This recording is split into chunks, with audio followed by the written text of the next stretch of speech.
Welcome back, viewers. In today's video, we delve into one of the most controversial conspiracy theories surrounding the tragic events of September 11, 2001, the claim that 9/11 was an inside job orchestrated by the US government. Join us as we explore the arguments put forth by proponents of this theory and provide a balanced perspective on the topic. The 9/11 inside job theory suggests that the US government, particularly elements within it, orchestrated the attacks on the World Trade Center and the Pentagon. This theory alleges that controlled demolitions, rather than the impact of hijacked planes, caused the collapse of the Twin Towers and Building 7. Proponents of this theory point to several perceived anomalies and inconsistencies. They argue that the collapse of the Twin Towers appeared to exhibit characteristics of a controlled demolition, such as the speed and symmetry of the collapse. They also question the collapse of Building 7, which was not directly hit by an aircraft. Let's address these claims. The collapse of the Twin Towers was a result of the intense heat generated by the jet fuel fires, which weakened the steel structures supporting the buildings. The weight of the floors above caused a progressive collapse, resulting in the rapid and seemingly symmetrical collapse observed.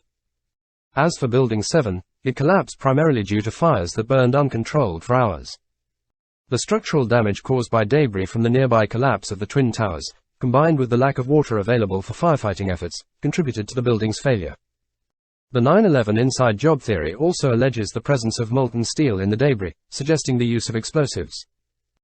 However, the molten steel can be attributed to the intense heat generated by the fires, which reach temperatures capable of weakening and melting steel.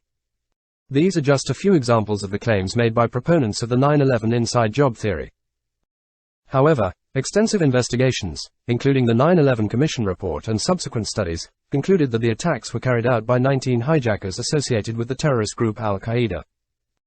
In conclusion, while the 9/11 inside job conspiracy theory continues to circulate, the overwhelming evidence and expert consensus support the conclusion that the attacks were the result of terrorist actions.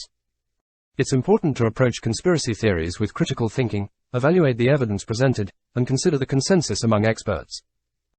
Disclaimer: the purpose of this video is to present a balanced perspective on the 9/11 inside job conspiracy theories. The overwhelming consensus among experts and available evidence confirms that the 9/11 attacks were carried out by hijackers associated with al-Qaeda. Conspiracy theories should be evaluated critically, and conclusions should be based on credible sources and expert consensus.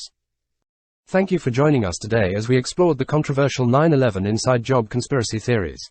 Let's continue to honor the memory of the victims and seek truth through critical analysis and informed discussions.